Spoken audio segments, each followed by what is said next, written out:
Fala guerreiros, Pacal na área para resolver com você essa questãozinha espetacular, tá? Que tem aí uma saída que se você não ficar atento, você vai fazer uma conta danada, tá? E a gente vai fazer das duas maneiras. A maneira que você utiliza as equações para poder chegar lá ao resultado, tá? E a gente vai fazer também de uma saída que é exatamente a que a gente precisa levar para a prova para poder ganhar tempo, tá? Vem comigo de olho na telinha aí. Uma testemunha afirmou ter visto uma pessoa equilibrando-se no parapeito da varanda de um apartamento no oitavo andar de um edifício e em seguida ter saltado para frente, o que resultou em óbito, tendo o corpo permanecido no local onde caiu. Na perícia realizada, considerou-se a posição do corpo representada pelo seu centro de massa. Verificou-se ainda que a altura do solo até o parapeito do oitavo andar era de 30 metros. Fique atento a esse detalhe aí, ó. Vou fazer o seguinte, vou botar bem aqui. Essa daqui seria... Eita, nós! Isso aqui seria a altura, né, do oitavo andar, 30 metros. Ok, 30 metros. Faz de conta que isso aqui é ele. E ele teve essa velocidade aqui, já que foi um salto, né? Pode até ser que ele tenha subido um pouquinho, mas é muito pouco, tá? Mas de qualquer forma a gente vai considerar como um lançamento oblíquo, tá? Ele se jogou aqui, fez essa trajetória, subiu um pouquinho, depois atingiu aqui, chegando aqui ao solo, que a gente vai chamar isso aqui de distância D, tá? Essa daqui é a nossa distância D, que acredito que ele deve perguntar isso aí pra gente, tá? Então, voltando aí no enunciado, o que é que a gente tem mais? Essa altura é de 30 metros, que a massa da vítima era de 80 quilogramas e que um corpo tinha sido encontrado a 9 metros da distância a partir da projeção vertical, tá? Isso aí é o que foi, digamos assim, afirmado pela testemunha, né? Supostamente saltou, né, da projeção vertical, onde a pessoa supostamente saltou. Para a elaboração do laudo, considerou-se que a aceleração da gravidade vale 10 metros por segundo ao quadrado. Ok, podemos usar o 10. O que mais? A resistência do ar desprezível e ainda que um atleta padrão, parado no solo, consegue saltar no máximo. No máximo, isso aqui é extremamente importante. Por quê? Porque a gente vai fazer o seguinte, eu vou pegar essa condição aí, para que ele tenha o alcance máximo, ele é um atleta padrão, então ele consegue o alcance máximo, que é de quanto? Vou botar aqui a nossa trajetória, esse alcance aqui dele, ó, vale 1,8 metros ou 1,80 metros. Mas aí você precisa lembrar comigo que quando esse alcance é máximo, temos algumas particularidades aqui, ó. Estou chamando já de V0x, aqui de V0y, e posso garantir sem medo que se o alcance é máximo é porque esse ângulo aqui vale 45 graus. Se é 45 graus, olha só, a sequência de raciocínio que a gente precisa trazer lá da matemática básica. Se o ângulo é 45 graus, a tangente de 45 graus, ela vale 1. E se ela vale 1, o que é tangente? Tangente é cateto, tangente do ângulo é cateto oposto dividido pelo cateto adjacente. E essa relação aqui está dando 1. Se ela está dando 1, significa dizer que obrigatoriamente V0x é igual a V0y, tá?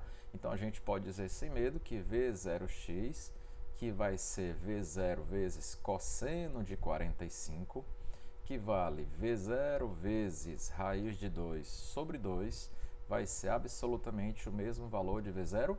Então, se eu calcular um, com certeza vou descobrir o outro, tá? Então, vou pegar essa informação aqui, esse alcance, tá? E vamos fazer o seguinte, como é que eu faço para descobrir o alcance? Ele vai ser V0x, vezes o tempo total.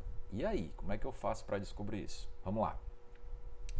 Pensa aqui comigo. Se ele está dizendo para mim, olha a assertiva de número 21, para que um atleta padrão, partindo do solo, atinja 1,8 metros após o salto, é necessário que as componentes horizontal e vertical de seu vetor velocidade sejam iguais. Exatamente o que a gente acabou de afirmar. O V0x e V0y absolutamente iguais, porque o ângulo é de 45 graus, tá? Então já posso dizer que a nossa assertiva de número 21 está corretíssima. Já aqui, com essa informação aqui, ó, essa aqui é a equação básica que você usa para calcular o alcance. Mas eu preciso chamar a sua atenção para o seguinte. Existe essa outra aqui, ó, V0 ao quadrado vezes seno de 2α sobre G, tá? Também existe essa daqui, tá? Uma equaçãozinha que vai direto aí vai direto para a resposta quando você só tem, ó, alcance e V0 e gravidade. Ou desses três você tem duas informações, não é isso? Que é exatamente o nosso caso. E nós temos aí ainda uma outra particularidade. O nosso ângulo, a gente já descobriu que ele é de 45 graus porque o alcance é máximo. Já que o alcance é máximo, podemos dizer sem medo que o ângulo vale 45 graus. Então, se você pensar aqui comigo, olha o seguinte.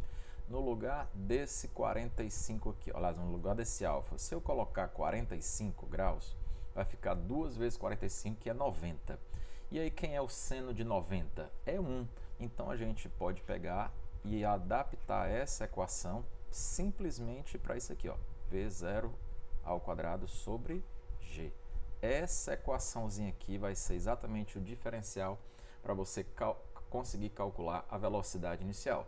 Só não esquece que ela é exclusiva para quando o ângulo for de 45 graus, tá? Já essa outra aqui em vermelho, não. Essa aqui serve para qualquer situação, para qualquer ângulo, tá? Muito bem, então se eu pegar aqui as informações que ele me deu na questão, ó, alcance 1,8, V0 ao quadrado sobre 10, eu vou ter que V0 ao quadrado vai dar 18, tá? Então, nós podemos dizer que, deixa eu trazer aqui para cima, que V0 vai ser raiz quadrada de 18. 18 é 9 vezes 2. Então, vai ficar igual a 3 raiz de 2 metros por segundo. Essa daqui é a velocidade com que esse cara deve ter saltado se ele tiver, né, se ele quiser ter o alcance máximo, tá? Então, essa componente bem aqui, ó, eu vou considerar como sendo 3 raiz de 2. Aí o que é que eu preciso que você entenda?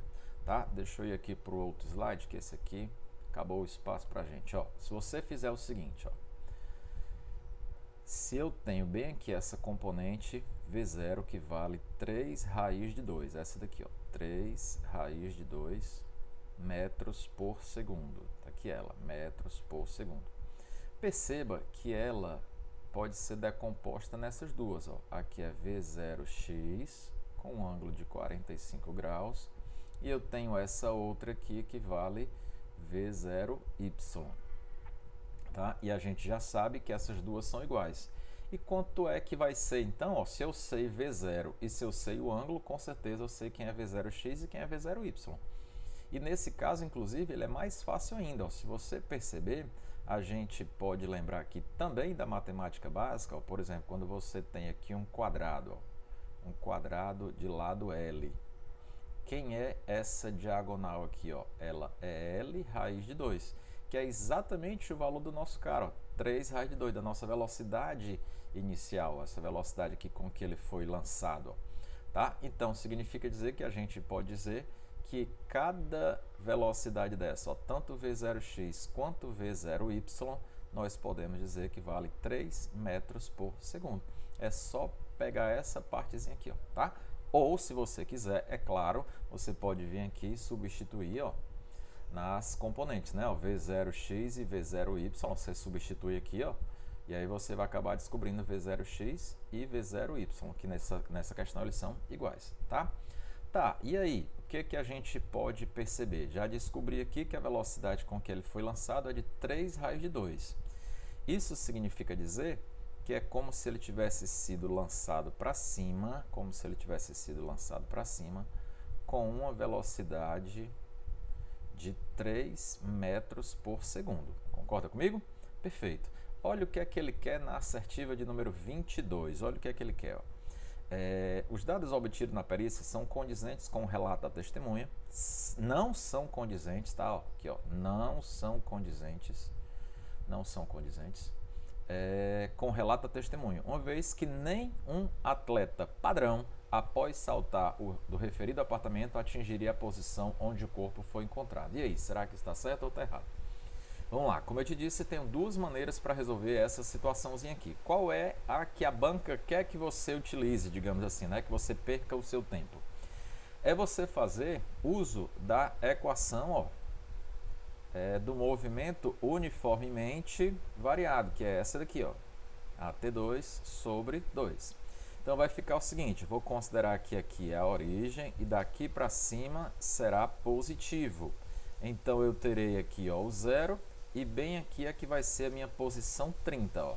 Tá? Vou até apagar esse aqui para poder você não confundir, ó. Aqui é o 0 e lá em cima seria o 30 se a gente adotar esse referencial para cima. Gravidade vertical e para baixo, ela terá sinal negativo. A velocidade de lançamento, ó, será positiva, porque ela também está para cima, tá? E eu vou pegar e substituir os meus dados. Então vamos lá. Vai ficar o seguinte: a altura final, posição final, é aqui no solo. Ó. Ó. Mas imagine sempre na vertical, tá? Como se ele tivesse sido lançado aqui, ó, e descendo exatamente no mesmo eixo, tá? Na mesma vertical. Mas a posição final vai ser lá embaixo, lá na origem. Inicial, 30. V0y já calculamos, que deu 3. Vezes t. Gravidade é 10, dividido por 2 dá 5 e ela vai ser negativa, então vou logo colocar aqui menos 5t2.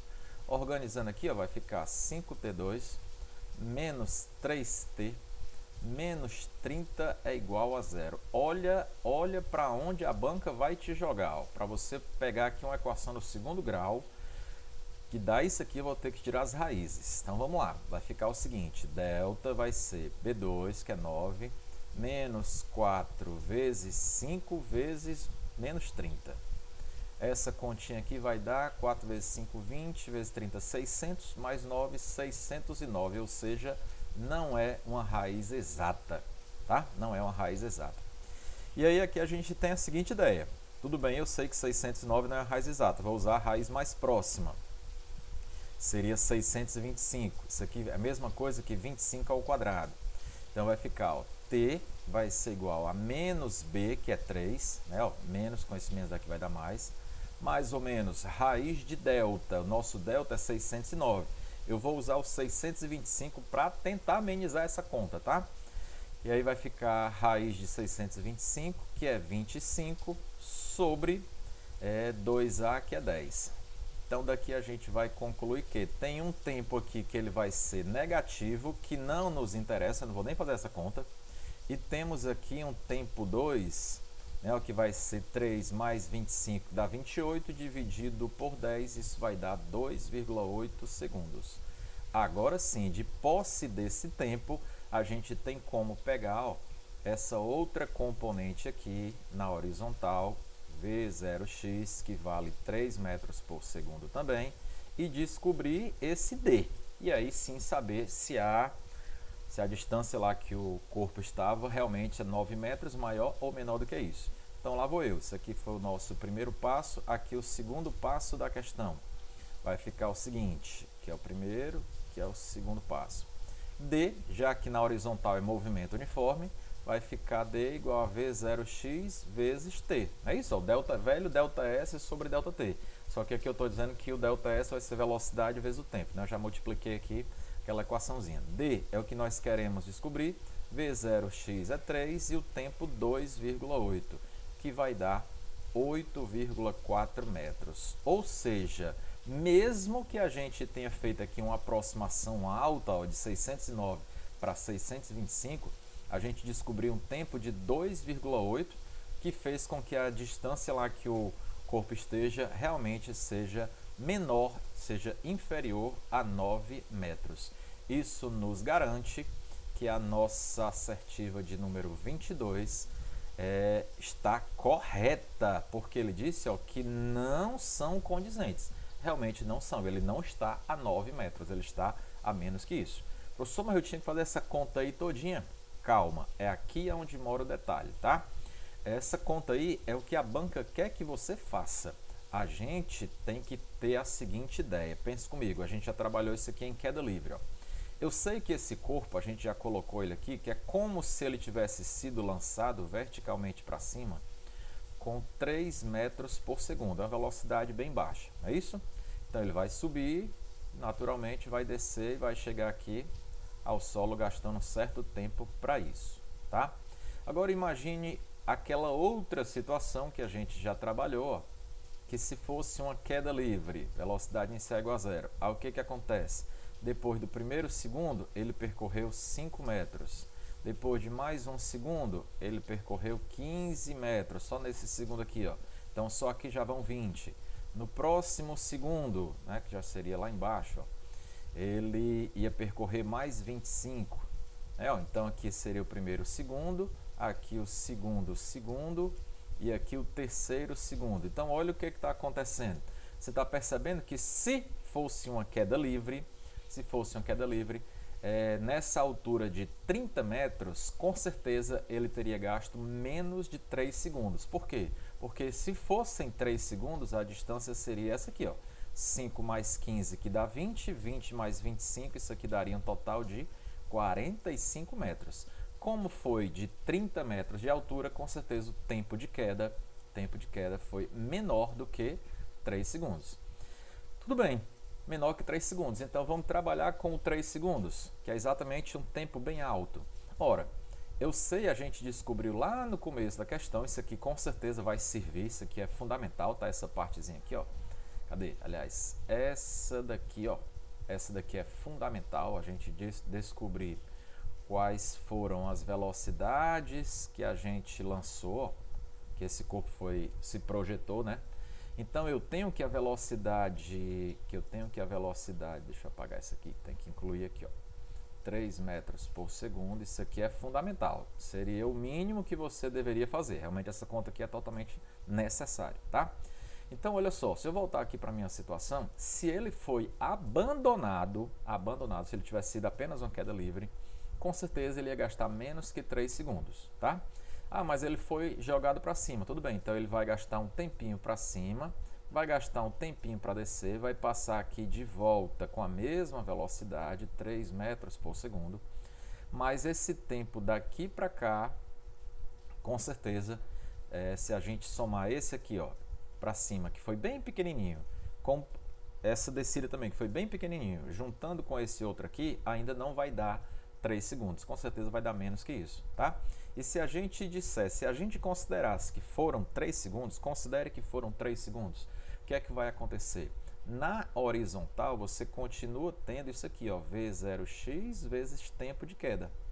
Então, se a gente considerar o V0x, nós já calculamos isso aqui, né? Deu 3. Se a gente considerar o tempo de queda ainda como sendo 3, mesmo que tivesse sido esse tempo de queda aí todinho, ele estaria a uma distância de 9 metros, se o tempo de queda fosse de 3 segundos. Mas a gente sabe que o tempo de queda dele foi menor do que 3. Por quê? Porque a distância dele não são 45 metros, é bem menor que isso, são apenas 30 metros. Ele disse na questão que são 30 metros. Então o tempo de queda com certeza vai ser bem menor do que 3, logo a distância que ele vai estar com certeza também será bem menor do que 9 metros e não como ele diz, tá? Então resolvemos aí essas duas assertivas de duas maneiras. Uma, colocando toda aquela conta, tá? Nesse slide aqui, ó, que você poderia fazer para provar o valor exato, né? A distância que ele realmente estaria, que essa aqui, 8,4 metros. Mas fizemos também usando aquele conceitinho básico lá da queda livre, na distância que ele percorre em cada segundo. Como a altura lá que ele se jogou foi 30 metros, é bem menor do que essa daqui, ó, de 45 metros, que correspondem a 3 segundos, com certeza o tempo de queda dele foi menor do que 3. E ele só estaria a 9 metros de distância na horizontal se o tempo de queda dele fosse de 3 segundos. Mesmo que você considere esse tempinho aqui para cima e esse tempinho aqui para baixo, com certeza não vai ser um tempo suficiente para poder você completar aqui, ó, aqui já dá 20, né? Ele teria que se jogar 25 metros, ele teria que subir ainda 25 metros, não existe essa possibilidade, né? Então com certeza seria aqui uma outra saída bem mais prática, bem mais direcionada rumo aí à tua questãozinha, tá? Beleza, então já temos aí que a questão de número 21 e 22 estão corretas. Vamos para a nossa última assertiva, que é a de número 23, que diz o seguinte: de acordo com a terceira lei de Newton, a força de ação e reação correspondente não atuam em um mesmo corpo. Perfeito, atuam em corpos distintos. Não esqueça, tá? Quando você fala de terceira lei de Newton, que é ação e reação, ela tem 4 características. Muita gente só se lembra de 3. Quais são? Primeiro, elas têm mesma direção, tá? Tem mesma direção. Elas têm mesma intensidade, ou seja, mesmo valor, mesmo módulo. Tem sentidos opostos, um atua para um lado e a reação atua exatamente no sentido contrário. E a quarta característica que muita gente esquece: atuam em corpos diferentes. É por isso que a normal e o peso não podem se cancelar, tá? Já vi muita questãozinha teórica falando sobre isso. Normal cancela com peso. Aliás, perdão. Por isso que normal e peso não são ação e reação, tá? Elas se cancelam exatamente por conta disso. Quando elas podem ser canceladas, né? Quando elas estão assim atuando no mesmo corpo, tá? Deixa eu só corrigir o que eu falei. Aqui você tem o peso, aqui você tem a normal. Muita gente acredita que normal e peso constituem um par de ação e reação. Não, isso não é verdade. Você está vendo aqui, ó, que eles atuam no mesmo corpo, por isso que elas podem ser canceladas, tá? Então, cuidado para não cair nessa pegadinha. E a terceira lei de Newton tem exatamente essas 4 características, fazendo então com que a nossa assertiva de número 23 esteja corretíssima, tá? Sugiro que você tente refazer essas questões, principalmente a 21ª e a 22ª, tá? Para que você realmente bote no bolso esse assuntozinho aí, essa maneira, segunda maneira que a gente fez, para poder garantir aí, tá, o teu aprendizado e ganhar tempo na hora que apareçam as questões, tá? Se você gostou desse vídeo, tá aqui no nosso canal no YouTube, tá? Peço que você deixe aí o seu like, vai nos ajudar bastante. E também também marque aí o sininho, tá? Para que você receba vídeos sempre que a gente mandar aqui no nosso canal, tá ok? E se você está aí no Instagram, deixa teu comentário o que você achou dessa saída, se você tentou a primeira, se você tentou a segunda, se não conseguiu ver nenhuma delas, a gente está aqui com certeza para te ajudar. Bom, essas aí foram as nossas 3 questõezinhas e vamos para cima, tá? Acredite, você pertencerá.